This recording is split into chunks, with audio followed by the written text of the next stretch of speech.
आपकी साथी, उसको बालों से पकड़ के खींचा गया था। ठीक है, दुपट्टा फेंका गया, फिर बालों से पकड़ के खींचा गया। उसके पीछे रीजन क्या थी कि वो क्यों हुआ? क्यों कहते हैं कि वही मेन वजह बनी है जिना हाउस को जलाने की।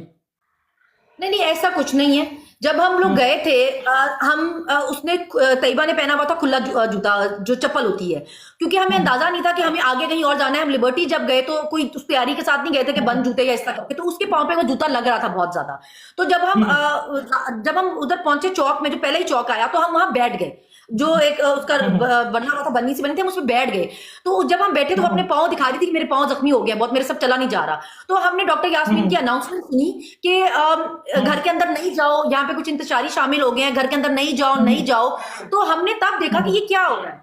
तो हमने बोला कि चलो, जैसे पाकिस्तानियों की आदत है, कोई एक्सीडेंट भी हो जाता तो सारे अपनी गाड़ी रोक के देखने लग जाते हैं। तो हमने भी ये सोचा कि चलो देखते हैं कि ये क्या हो रहा है, कौन सा घर है कि जहाँ पे लोग घुस गए हैं और ये क्या अनाउंसमेंट हो रही है। तो वो हम तब गए थे। उसके बाद मुझे नहीं याद है कि मैंने अपने सामने किसी औरत को अंदर जाते नहीं देखा। सारी औरतें एक साइड पे खड़ी हुई थी। और फिर वहां पे ये हुआ कि शेलिंग होना शुरू हो गई। शेलिंग बहुत सुवेयर हुई।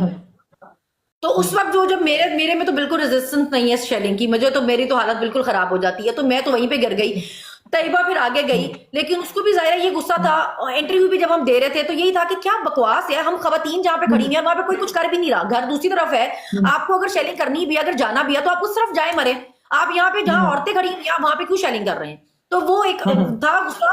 मेरे ख्याल से उस गुस्से में वो आगे गई, लेकिन वो तो तब गई जब शेलिंग हो चुकी हुई थी, अंदर लोग घर में थे। घर चला, उसके बाद उसका तो कोई लेना देना नहीं था उसका दुपट्टा फेंकने से।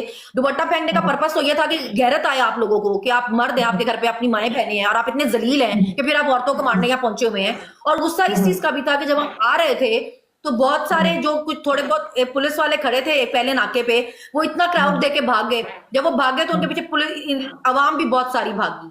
और मैं और तैयबा उनके पीछे गए और हमने जाके वहां लोगों को मना किया कि आप इनको नहीं मारे, क्योंकि इनको मारने को आपको किसी ने नहीं कहा हुआ, आपको सिर्फ जाके कहने के बैठना और धरना देना है। तो उन्होंने बल्कि हमें बोला भी कि मतलब आप लोग क्यों मना कर रही हैं इनको करने से। तो हमने बोला इसलिए क्योंकि आपको बनता नहीं, ये अपनी ड्यूटी पे है, आपने इनको क्यों मारना है। तो हमें इस चीज का भी था कि अभी हम इन बेशर्मों को हमारे पीछे खड़े होकर ये छुपे हैं और बचे हैं अभी। और उनमें से मैं कहती हूँ कोई एक भी गैरतमंद नहीं निकला, कोई एक भी नहीं थे। 20-25 पुलिस वाले थे, मतलब कोई एक भी नस्ली नहीं था या खानदानी नहीं था जो इतना जर्फ रखता, इतनी हिम्मत रखता कि सच बोल सकता कि भाई इन 2 लड़कियों ने बचाया हमें, नहीं तो हमारे सरसुर फटने थे। एक्चुअली हमारी टांगे टूटनी थी जितनी शेरपा ब्रिज के पास वाली आप स्टोरी बता रहे हैं। जब हम शेरपा ब्रिज से जब नीचे उतर, हम तो शेरपा ब्रिज से नहीं आए थे ना, हम नीचे से आए थे। तो जब हम आगे आए थे, पहले ही नाका था जो उसमें ये खड़े थे ना, तो भागे आगे लग के, तो हमने बचाया। मगर आप में से कोई एक